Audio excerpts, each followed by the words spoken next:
Okay, let's see, where are we?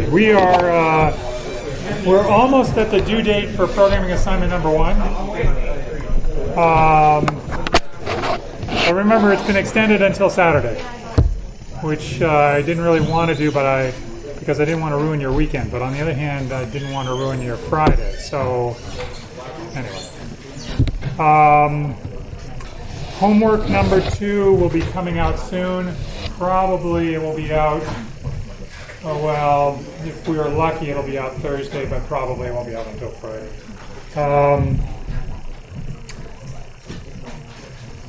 And today's plan is to talk about queues and to talk about recursive analysis, like in merge sort type stuff. Okay? Do you have any questions about? So this is a refresher that you guys don't need. There's a queue abstract data type. It enqueues things, it dequeues things, and it has an isEmpty function. And but we already did the puzzle of what enqueuing 1 through 5 would dequeue as. The point is that unlike stacks, if you interleave in weird ways the dequeue operation in a sequence of enqueue operations, it doesn't matter. It's always going to come out as 1, 2, 3, 4, 5. Unless, of course, you try to dequeue from an empty queue or something like that. Okay? All right, so let's talk about implementation. So this is a puzzle. Okay. The puzzle is there's a front to a linked list, and there's the back to the link. There's a front to a queue, and there's a back to a queue. And all the dequeues happen at the front, and all the enqueues happen at the back. That's to keep the queue fair. My question is, if we were implementing the queue as a linked list, where should we put the front pointer, and where should we put the back pointer? So, should we put front pointing to B, or should we put front pointing to F? And back would presumably be the other way. So that's the question. That's the puzzle. And you have a minute to discuss this puzzle and figure out the answer. Ready? Go.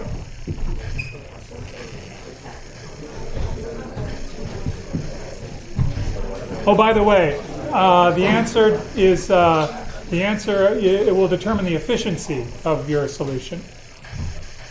So you can make a correct solution with either way.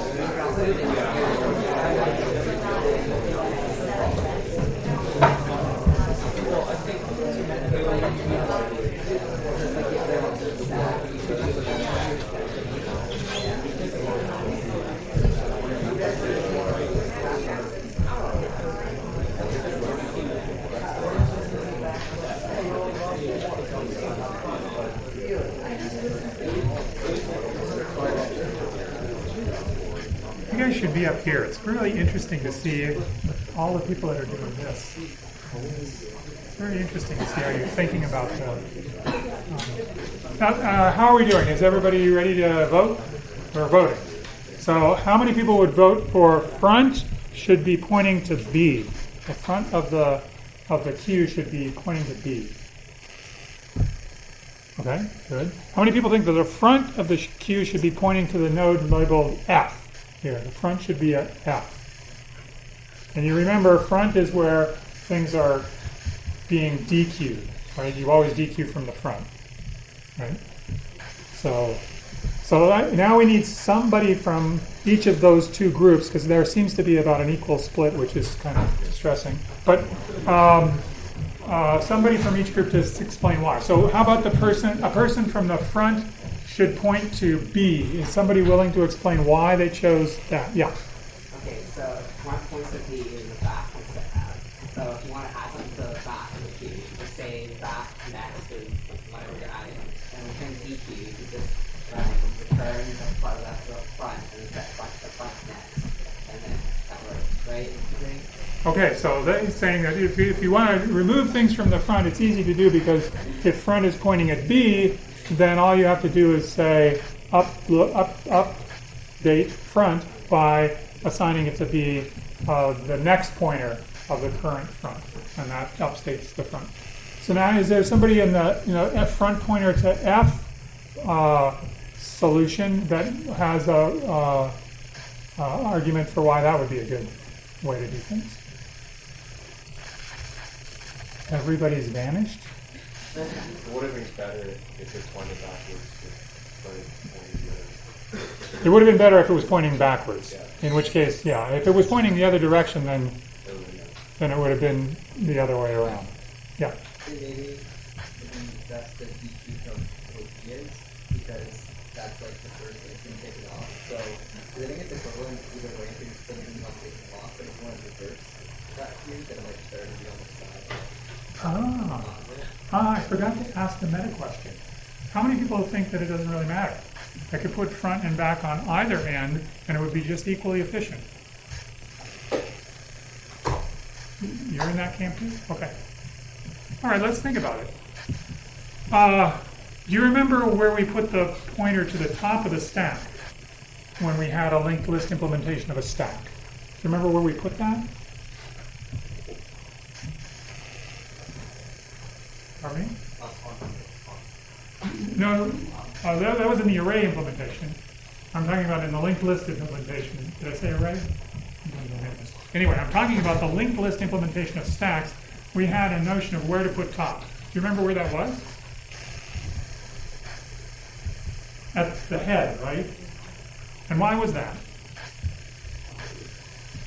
Because when we performed the pop operation, we had to update top to point to the next thing in the stack. And that was easy to do because we had the next pointer sitting there telling us where to go to get the next thing, right?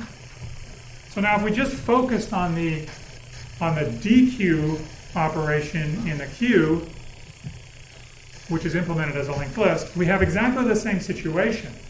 We have the need to move one end pointer to one end of the linked list. We have to move it in by one. And that's not easy to do if the front was pointing to F. Because the next arrows go back, they don't go that way, they go the other way. So you can't go back against the arrows. And we had this whole discussion about, well, you could store a temp. You could store a temp thing, but that's just pushing the problem back. It's still a problem. You have to update in some fashion. And so for efficiency reasons, just for dequeuing from the queue, you want to put the front at the beginning, the head of the list up here. And the back down here. See, the only thing that happens at the back of a queue is that people join. And it's easy to add on to a list from the end. It's hard to add on to a list, it's hard to take away from a list when you're at the back. It's hard to take away a node because you don't know where to move. You have to move back someplace and you can't find where to move it to. Does it make sense? I view this as being sort of like, if I hadn't kept talking about it in class, this would be a great question about linked lists on an exam. Yeah. So, okay, just going back to that. But if you look at it, is it because you have to get rid of that pointer, like you asked? So if you have garbage collection, that's still No. So imagine that the front was here, and imagine that we wanted to get rid of this. Right? So your suggestion is maybe we'll have front point here. And now I say DQ. And you say, great, I've got a pointer to what needs to be DQ'd. This thing. And you say, okay, I'll let you do whatever you want with it. You can delete it, you can do whatever you'd like. But when you're done with that, where should front point? After all of that's done, where should it be? Somehow you would like to update it to point there. You have to update the pointer to point at that thing, this thing labeled E. And that's not so easy to do in a singly directed linked list. You'd have to walk from the beginning of the list down to where you're, that's embarrassing. You have to walk all the way down until you find the one just before F and then put the pointer there. And that's what takes time. Does it make sense? This is like the real, this is why people say, well, why don't you use a doubly linked list? Because that way you don't have to worry. You can put it on either end, then there's no question, right? But if there's a singly linked list, then you're in trouble, yeah.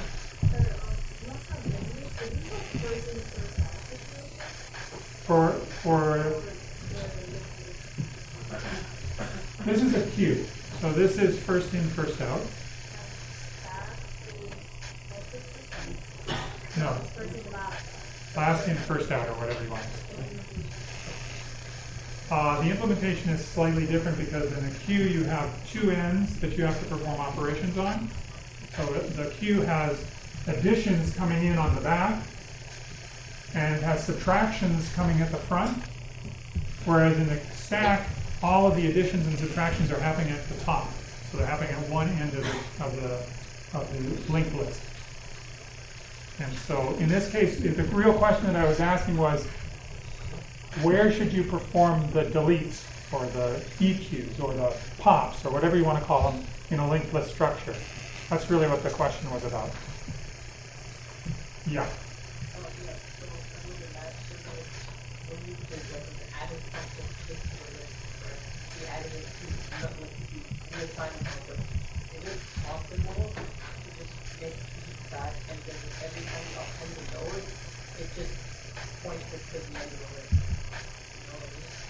You want front and back to be at the front?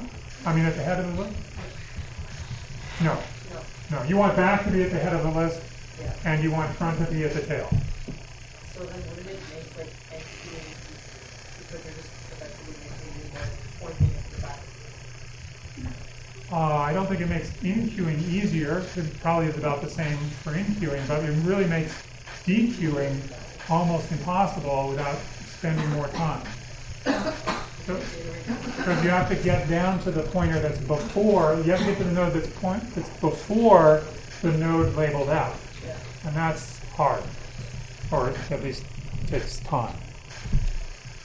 Okay, so now see, it was clever of me to like blank out all of the code so that you couldn't tell the right answer. But now that we know the right answer, we can fill in the code. The stuff that's when you're dequeuing, so let's erase this. Hold on, just a sec. Just want to make sure nobody gets confused. No. Don't do that. Okay, so now let's fill in the code. So it's easy, right? This is the dequeuing is happening from the front. We're pulling the data value out of the current front node. We're doing a little dance for the memory allocator, or deallocator. We're setting a temp value P to be a pointer that we're going to free later or delete later. And then we're updating front, but it's easy to update front because we just have to follow its current next pointer to find out what front should become. And so it's very simple. If we were looking at back, all we need to do is create a new node. Well, if the thing is empty, then we create one node and point both front and back to it. But if we have more stuff in there, then what we say is, let's set the next pointer for the current back node, the thing which is null right now, this thing right there. We'll set it to be the address, the pointer to the new node that we've created. And then because we ran out of lines of code on the space, I put this in here. I would not suggest doing this kind of stuff in your code because it's extremely confusing. At least for me it is. But what this means is, because C assigns things in right to left order, it does the new node, it assigns it to the back pointer of the current back node, the next pointer of the current back node, and then it updates back to be actually that next node. So it moves back down that line. But really you should probably use 2 lines to do that. Okay, run times. How much time does it take to do DQ. Constant, very good. Great. Order 1 for DQ. How much time does it take to do an NQ? Order 1.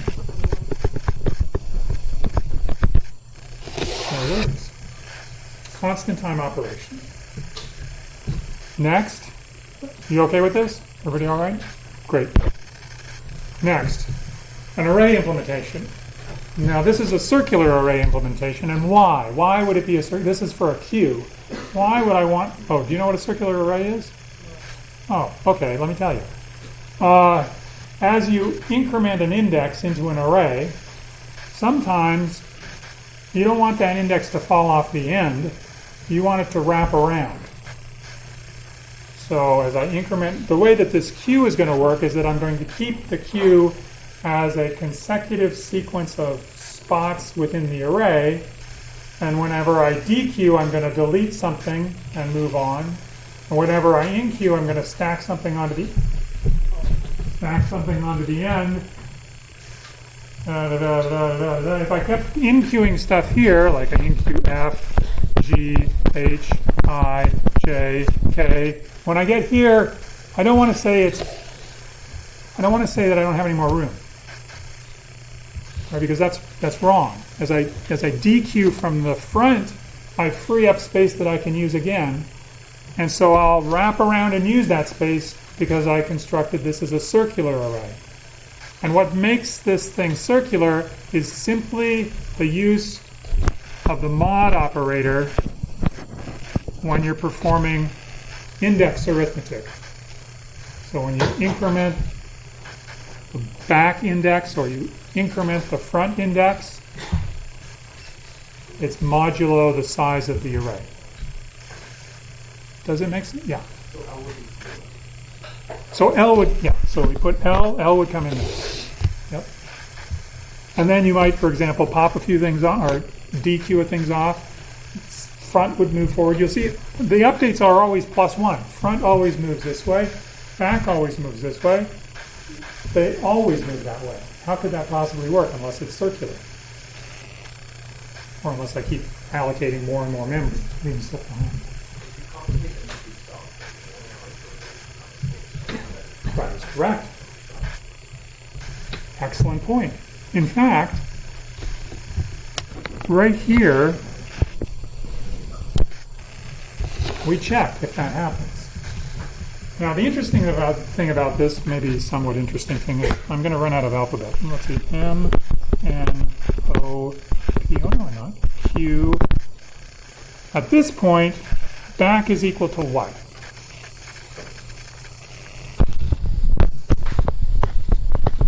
Back equals 6. Back is always the index of the cell that's the next empty cell that I can use to put stuff in. And what this code for isFull does is it checks to see whether front is the same as back +1 modulo size. And front is the same as back +1 modulo size when back is equal to 6. So this is a full queue.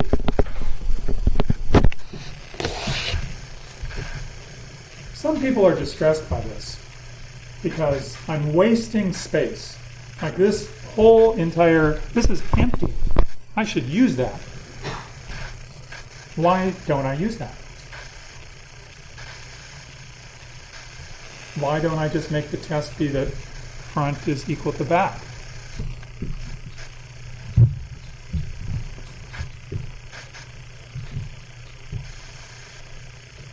Puzzle. Why didn't I do that?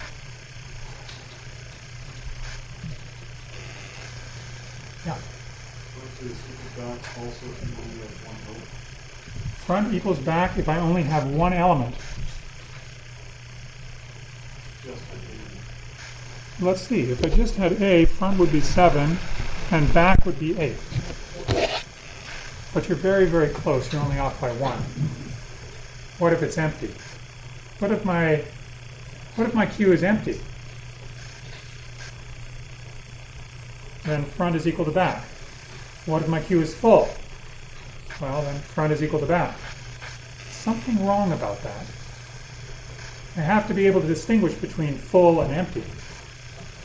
I can't have that condition be the same for both. And so in order to make the code simple, I made one condition be is full be something that just wastes a space, so that I can make front equal back be empty. Can you think of a way to use that space?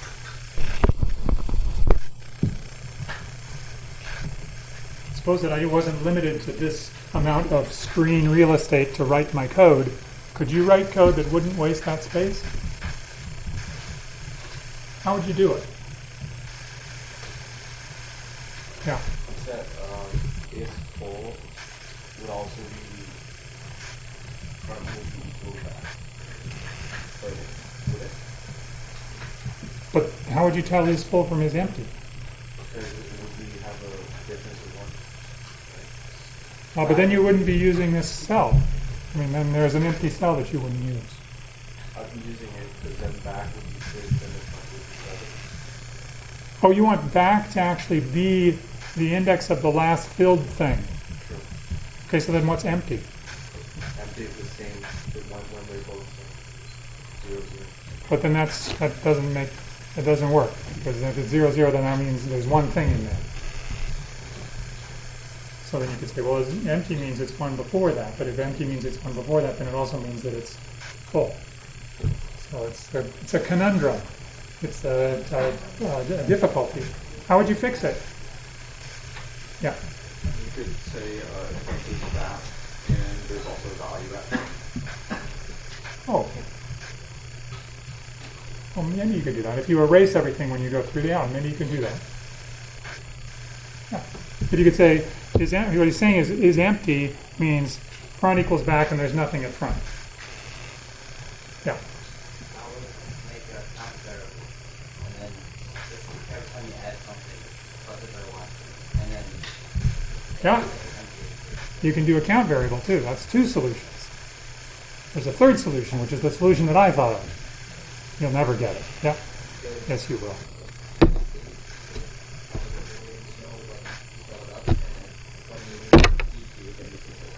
Darn. Okay, that was my solution. You could have a Boolean variable, set it to 1. If it fills it up, and then when you DQ the next time, it decreases it. It sets it back. Anyway, lots of options for doing this. I was too lazy to do it. But we had to talk about it. Run times. How much time does it take to DQ?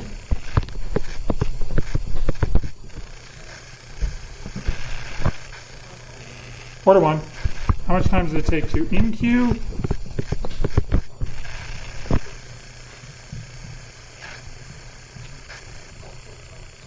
Also constant, most of the time. Except for this funny resize thing that's in there again. So it's order 1 mostly, unless resize. But you guys know how to do resize now, right? You know what to do when you resize? You know why? So the amortized cost could be still order 1. Except I have a question about resize. Here's an array, a representation of a queue, a full queue.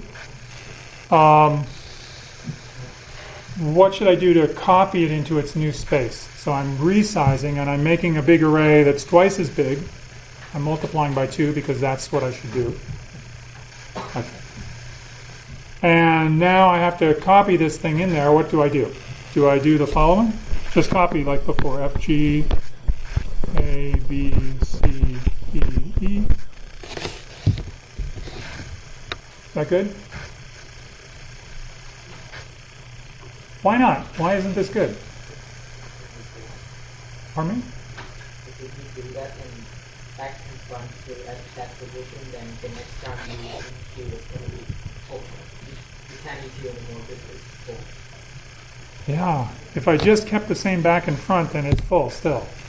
The other problem is that, there's 2 holes in this thing, right? They're not contiguous. This sequence of the contents of the queue is separated by blank spaces on both sides. That's not the way that our queues normally work.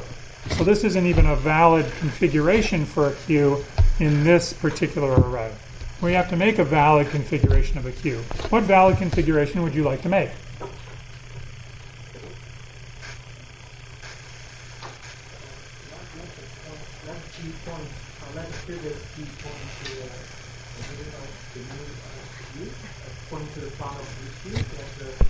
Well, there's no pointers. This is an array.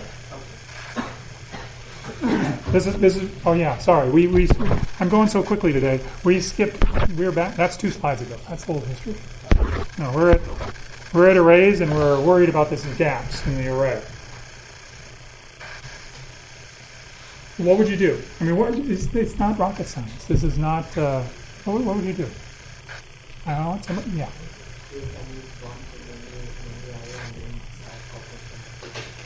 Great. Create a new. Where would you like to put your front in the new array? You want it in the middle. Oh, interesting. This is so interesting. Okay, we'll put it in the middle. Okay, front goes here. We copy an A, B, C, D, E. Now what do? Just keep going. F, G. Interesting. That's good. It's kind of curious that you started in the middle. So now you have front here, and you have back, which is here. It really doesn't matter where you start. I mean, you could start anywhere, right? And just fill it in. You could even start really close to the end, and it would wrap around because it's a circular array. You could make it wrap around, or you could do what I did, which was start at 0. Why did I start at 0? Because I don't know why. But that's what I did. So mine filled in from the front. It went A, B, C, D. But how boring is that? E, F, G. That's good too, but it's boring. Yep. You're doing lots of speed of modulo. If you're doing lots of queuing and in-queuing, would the modulo be an issue? It could be. But what's your choice? If you're doing lots of queuing, in-queuing, and dequeuing, you're either going to pay a price in terms of time for mod, or you're going to pay a price in terms of space. And what could be happening is, for example, you have only 2 items in the queue at any one time. You do an in-queue, dequeue, in-queue, dequeue, in-queue, dequeue, in-queue, dequeue, in-queue, like that. And these 2 elements just basically walk their way down here. As you allocate more and more memory, that's basically just all empty, unless you circle. If you circle, you won't fill up. Somehow I like this solution, the circular array solution, better for that. Yeah. So I'm not sure if you were to resize the array and put in nodes, so that it sort of is set to the beginning of 0. Yeah. What's the point of starting your queue in the middle of your array?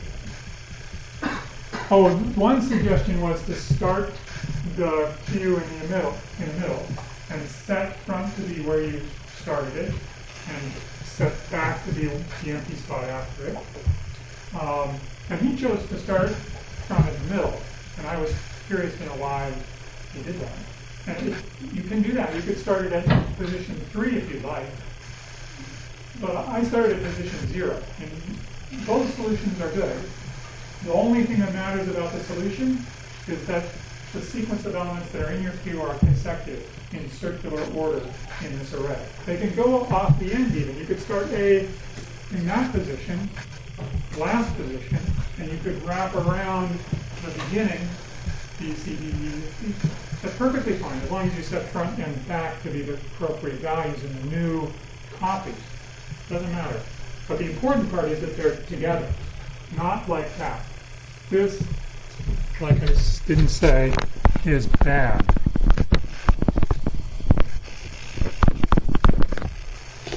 That's bad, because that will violate your queue property. In fact, if you didn't update your front and back pointers, it would be full again. So prior to the resize, that implementation where the front is just not even know that's just arbitrary though. You mean before why we, Before we resize it, like a subset array through. yeah, that was arbitrary. I just chose something that wasn't 0 because it's obvious. If I showed you a full thing where the front was at 0 and the back was at the end, you would say, oh, just copy it. And that's exactly what I would do. Except what I do is, when it's in the middle, it would copy it to the front as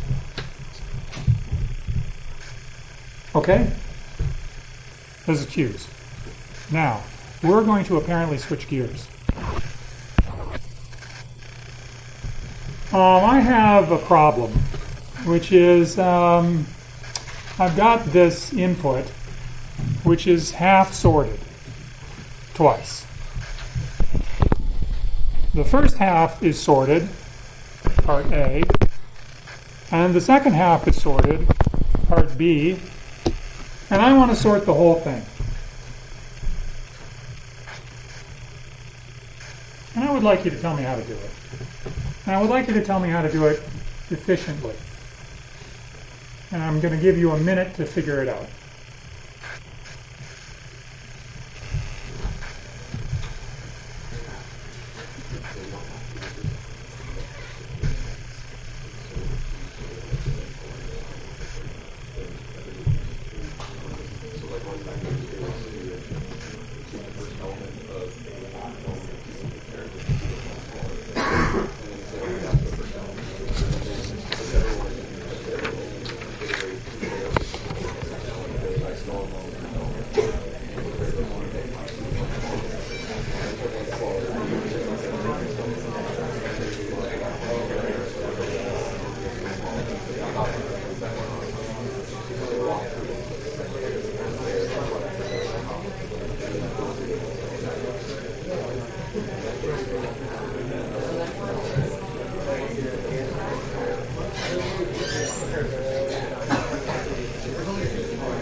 Okay, everybody done? This is like the first question in an interview, like it's the very, very first question. How would I do this? Anybody care to say? Yeah. You want to merge sort this? Really? Okay, that's going to be very inefficient. But if you'd like to merge sort it, that's okay. Yeah, how would you do it? First we find that the position of the second half that by Got it, right here. we already found. Sure, I'll give it to you. There you go. Yeah, so it's similar to the merge technique in merge sort. Like we keep two index at the start of two half. Yeah. Then we compare those, the smaller one goes in first, and we implement that, and we keep comparing, and the next smaller one goes in that.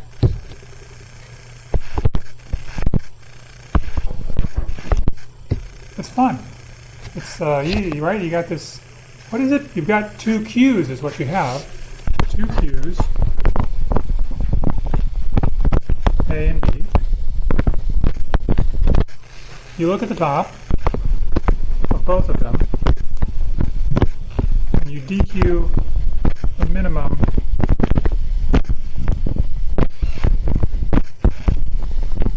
of the two fronts, and you NQ it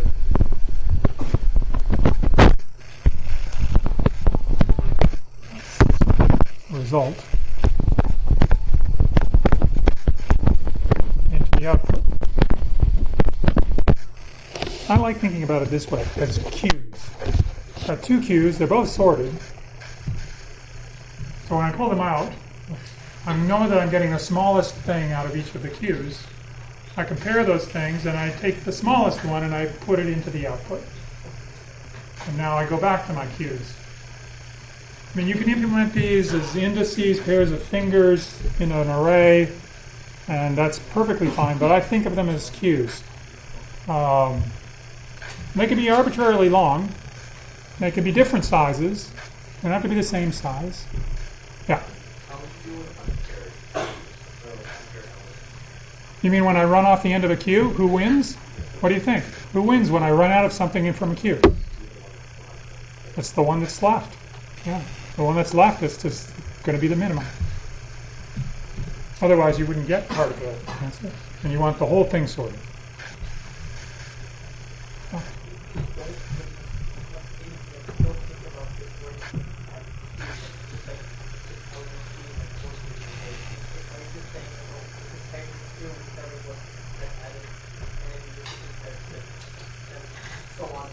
Yes.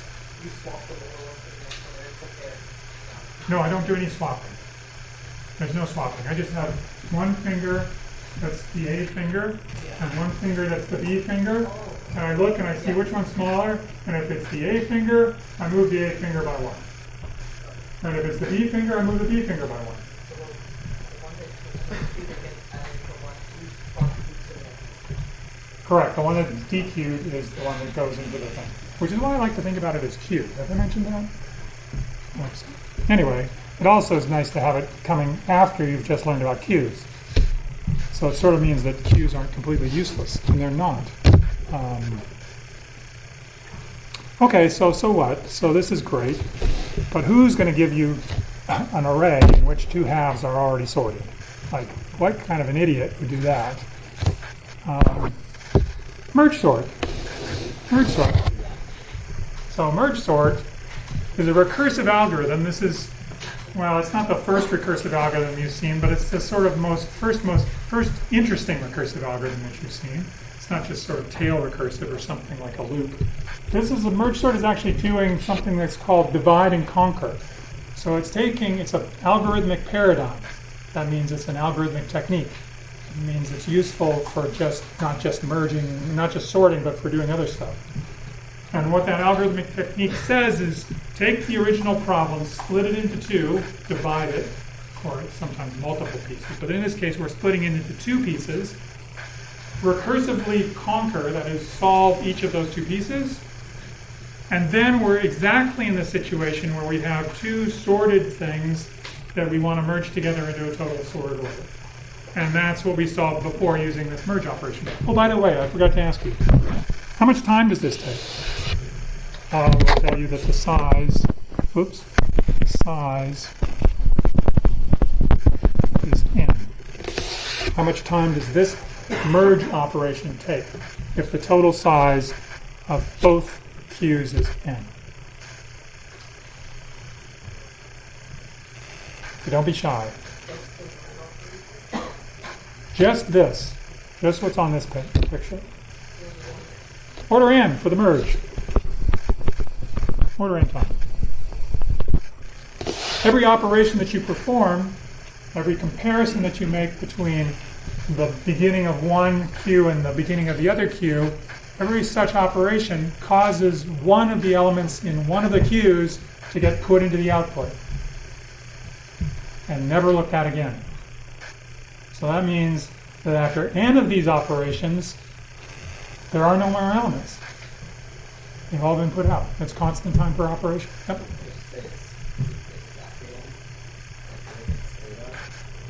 Yeah, but I put down order n because you actually have to do like checks to see if the index is out of bounds. You have to do the comparison. You have to do the increment of the index.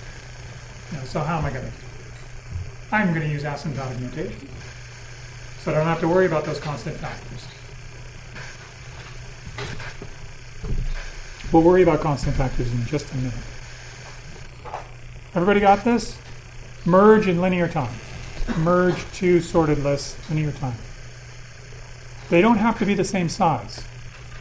That argument that I just gave you will work even for the case when one array has size 2 and the other one has size n minus 2. It still takes order n time to merge. Okay.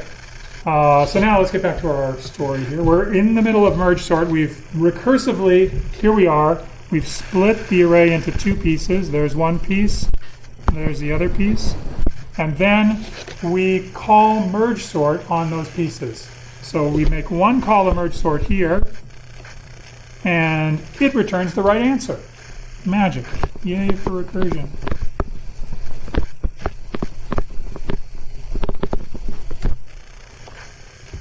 And then we do it again, and yay, it works as well. And we produce two sorted lists, and then we perform merge on those two sorted lists, and we know that that takes some constant times n time to do. There is a base case. If the array has 0 or 1 elements, it's already sorted, so we stop. So if you're in your head frantically unraveling the recursion, stop. Don't do that. Trust. Trust. You've got to do this, or else you'll go crazy trying to do this. I mean, it really is. These are easy. These recursions are easy, and you're saying, what is he talking about? I can think of this. This is no problem. My head is huge. And I'm telling you, like, if you try to do this with Towers of Hanoi or something like that, it's going to be hard. It's going to be difficult to unravel something like, do you know Towers of Hanoi? This is this problem where you've got three pillars, 1, 2, 3. You've got disks that are on the pillars, and the disks are stacked in order of size, and they're all stacked on the first pillar. And your job is to move that stack of disks one at a time, can't do two at a time, one at a time, from the first pillar to the last pillar. And you're saying that's easy. Pick one up, put it down, pick one up, put it down, up. Not allowed to put a disk that's larger on one that's smaller. You're not allowed to do that. So there are 10 such disks someplace in Hanoi. There are a bunch of priests, and they are moving these disks as we speak. And when they finish, the world will end. That's what I've been told. And so you don't want, I mean, actually it's going to take a long time, so we don't have to worry. But how do they do it? They run a recursive algorithm to solve this problem. It's recursive. But it's hard to think about that algorithm without trusting. You have to trust. This one you don't have to do that, but you'll eventually get there. We're going to trust that merge sort works on smaller things, and because it worked on the smaller things, we can merge them into the larger thing. Okay, great, you say. Wonderful. Why do we need another sorting algorithm? We already have lots of them. Let's find out how long this one takes. So merge sort is a recursive algorithm, and therefore it will cause the running time of the algorithm, which is t of n. So t of n is the runtime on inputs size n. It will cause the runtime to be a function of itself. So what we get when we put in an input of size 1, we get the base case in our code, and it stops immediately or after a constant amount of work. And I'm going to call that constant b. I'm going to make a distinction between the two constants because I would like you to see where they come out in the final solution to the recurrence relation, how they contribute to that final solution. Okay, so that's the base case, but then if n is anything larger than 1, the problem is that we split the problem, we split it into two, and we call merge sort twice. So we're calling merge sort twice on inputs of size n over 2. That takes time t of n over 2 for each. So there's 2 times t of n work that we're doing there. That's the amount of time that we need. And then, after we do that, we have to merge what they give us back into the total sorted list, which takes, this is the merge part, which is really where all the work happens. So now we have a recurrence for the running time, and now we would like to understand what that recurrence actually is, because right now it's just defined in terms of itself. So here's one technique for trying to solve recurrences that in this case works. It won't always work, but in this case it works. But it requires you to sort of be creative. So it's called the substitution method. And what you do is you go in here and you say, well, I know that the recurrence relation is true when n is the parameter. It's t of n is less than or equal to 2 times t of n over 2 plus c times n. I can also apply that again to t of n over 2. T of n over 2 is just like t of n, except with n over 2. And so it turns out to be 2 times t of n over 4 plus c times n over 2. So I plug that in for t of n over 2, and then I simplify, algebraically simplify. And I get 4 times t of n over 4 plus 2 times cn. And I'm not smart, so I do it again, because I'm looking for a pattern. So I do it again, and I get replace t of n over 4 with 2 times t of n over 8 plus c times n over 4. I do the simplification, and I get 8 times t of n over 8 plus 3 times c of n. Now I see the pattern. Do you see the pattern? These first numbers, 2, 4, 8, what's the next one going to be? 16. These numbers, 1, 2, 3, what's the next one? 4. That's what I think too. Let's guess. Let's just guess that that's the way it goes. This is all that this is a guess. And we can say, well, if it's going to be like that, then when I do this k times, I will get that this is less than or equal to 2 to the k times t of n over 2 to the k plus k times c of n. K times c times n. Good? This is guess.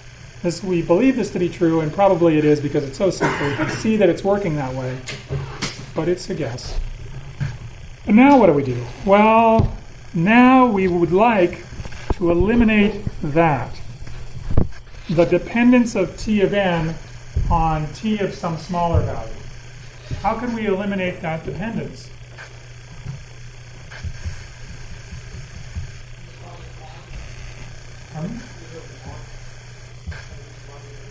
Use a, well, what do I want? Why do I want to use a log? I mean, what am I trying to, I mean, at a high level, what am I trying to do?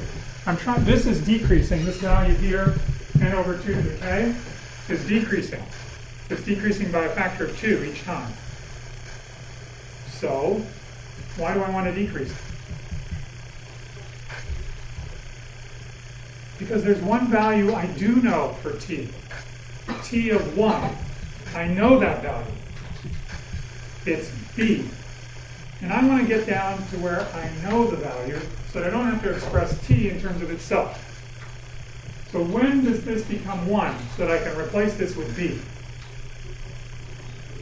For some value of k, which is log base 2 of n. Exactly. It's just like the number of times you need to double something to get up to n.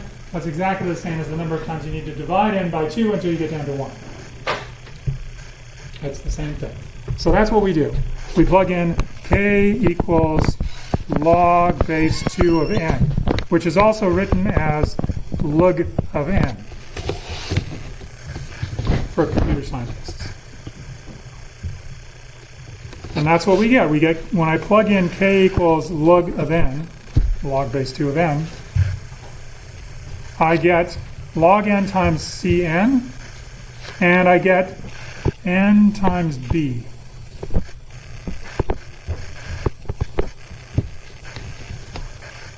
So I'm getting a function that no longer has a dependence on itself.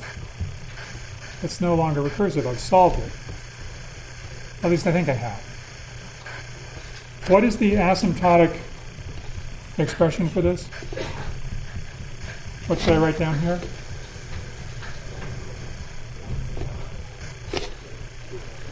Yes. N log n. What would you like me to say asymptotically? You would like me to say. Okay. T of n is big O of n log n. Partly that's because all of these have been less thans. The recurrence relation was less thans. Partly because I'm bragging about merge sort, because n log n is a lot smaller than n squared, which is insertion sort and selection sort. So that's why we're talking about it. Okay, next time we will talk about the recursion tree analysis for this thing, and also we have to prove this. We'll prove it next time.